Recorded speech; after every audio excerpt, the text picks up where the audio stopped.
The world is driven by this. The world is driven by this.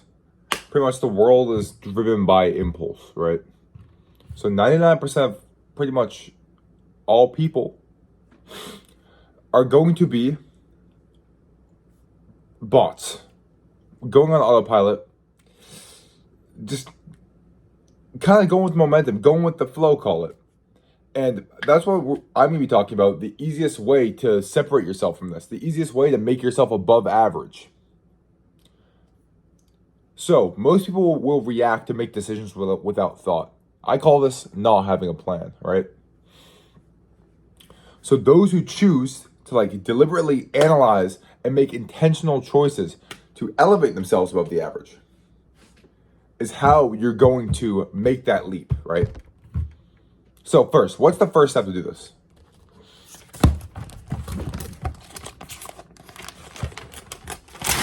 Step one.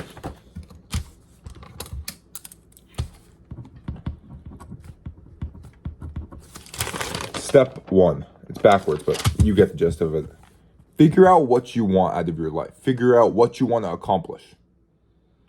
Figure out your direction. Because the big reason why people are operating on autopilot is because they don't have direction. So they need to figure out something to fill this empty void of time with. Step one, find something. Find something. Good. Once you find that thing, step two, you need to find time to do that thing. Find time. Also need to analyze your current schedule in that second step. So an easy thing to do to find the time to do so is look at your phone's screen time, right? Let's say you're scrolling, being a bot, being on autopilot 24/7, just trying to figure out something to do with your time. I do it too. I struggle with it a lot. Let's say you got 6 hours of screen time on your phone, which is probably around average. I want to say, yeah, that's average. Take minus 2 hours away from there. So rather than having 6 hours on your phone, you only have 4. And put that towards that something. Put that towards that skill. And in that meantime, also pay more attention to the fact that you do have screen time. And if you really do want to get something good at that skill, you will start to realize that the more time you put towards the skill, the better you will get at it. And that will compound, you'll become better.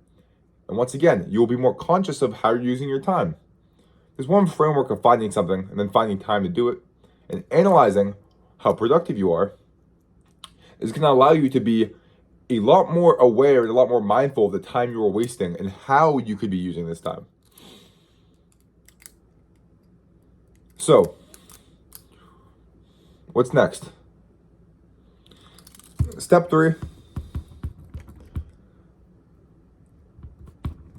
could be to optimize. So, you have the skill. You've been finding time to do it. You've made the small action to do so, right? You found a way to separate yourself from everyone else. Rather than everyone else doing nothing 24/7, not building towards anything, you were able to make the conscious decision that, hey, I want to be something. I want to accomplish extraordinary tasks. So now you're going to find the way to differentiate yourself by a larger degree. So now you're going to optimize. This is where you start getting into scheduling out your day, having calendars, understanding how different things affect you. This something that you want to accomplish. Maybe you start to realize,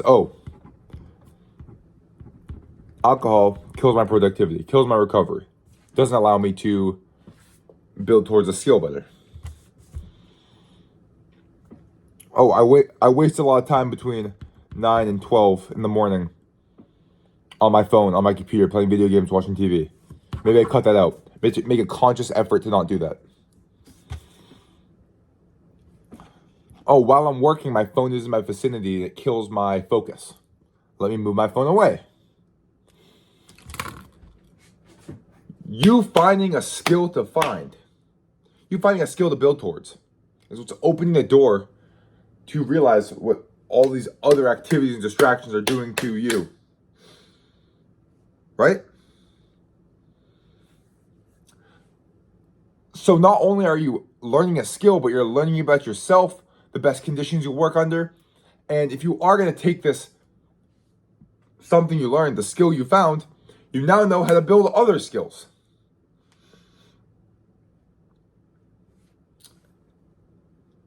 And then after you optimize, step 4 can be make the final plan.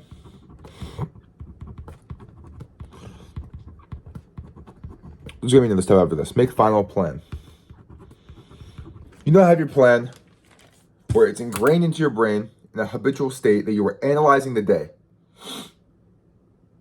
You understand that your conscious decisions can empower you and control your destiny and shape your path. And the easiest way to achieve these goals is through precision of time. Something that I have struggled with for most of my life, and still now I do, even with all my conscious, deliberate effort to do so. Because your brain is always going to try to sabotage you and make things more difficult. That's all what the human experience is about. And that's what I'm about to get to too. So like I said, you make the final plan. Now, 24/7, you're thinking of how you can optimize your day to learn about your skill. Figure out if what you're doing is the best course of action. I go hang out with my friends. What time do I need to be home at? Is this the best thing for me to do right now? Does this make sense? Even though it might be fun, am I willing to sacrifice what else I can get done? And you're going to be able to now weigh out these different decisions of ways you can utilize your time, your energy, etc., and actually make a decision for what is best for you rather than going with what everyone else is doing. So, step 4 is make the final plan. This doesn't even need to be written out. The final plan is going to be kind of continuous, where every single day you're going to be thinking about what you're going to be doing with your time, your energy, etc., and planning out how you're going to act, what you're going to do. But you don't want to always be in this state to where you're hyper analyzing everything, you're wrapped up in your head. That's why you also need to add in some meditation in there to bring you back into the moment and make sure you're not acting off of anxiety and fear. Make sure you're acting off of your not only what you want to accomplish, but still being able to live present in the moment and focus to a high degree and still feel happy and not fucking depressed. And step 5. Repeat on other things.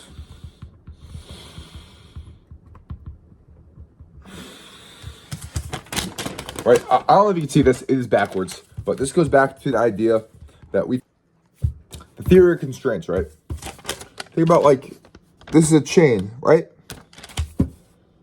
Let's go through the 5 steps. Step 5, find something, find time to analyze. Optimize. Step 4, make the final plan, right? So find something, find a weakness. That's what the theory of constraints is. You find your weak link, right?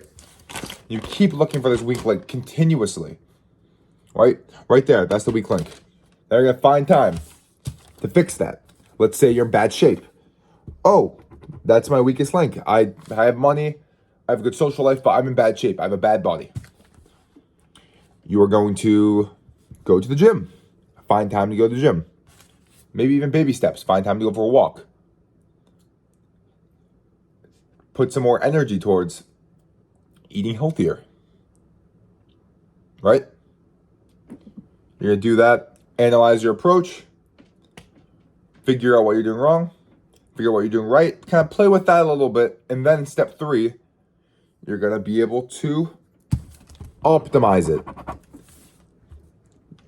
After step 2, where you were able to analyze what works best for you, now in step 3, you're able to optimize and figure out, okay, I'm going to do this to make it as efficient as possible, get as much return from my exercising, and feel as good as I possibly can, because that's the goal.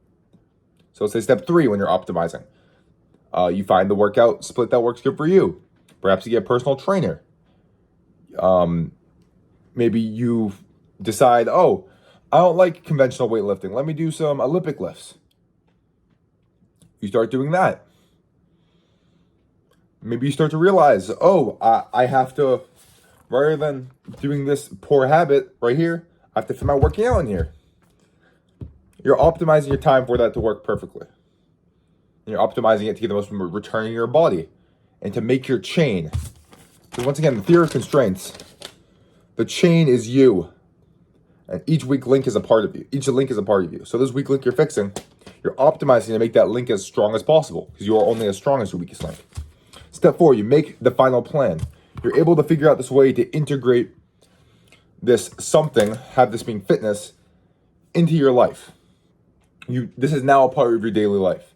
It's something you have to keep up with because the goal of fitness isn't to get fit and stop. The goal of fitness is to stay fit. I'm just using this as an example.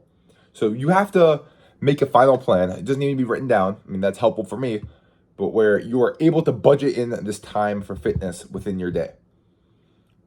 Once again, you are going to be analyzing everything in your life to where my fitness is going to take priority. If I do this, I cannot go work out. And it's going to make you more aware of time, more aware of where you're spending your time and energy. And then step 5, repeat another thing. Another constraint. Maybe it can be, I'm broke. I don't got money. You work on that. Find time to start making money. And maybe that could take a little bit of time away from your fitness. But it can't be enough to where you become absolutely out of shape. It's all about having a plan to try to make yourself as good as you possibly can. And you can take the theory of constraints into anything. Let's say I want to upgrade my car as much as possible. I don't know. This is a random fucking thing. Or I want to grow a business. You go down the business and figure out what you need to fix. Say, this part is weak, this part is weak, this part is weak. And fix them all up. And you will build up that foundation of your business and have something more strong and solid to build on. And that's all I got today, guys. Thank you. You know what? I'm actually going to say one more thing. So, be conscious. Be conscious. Take conscious effort.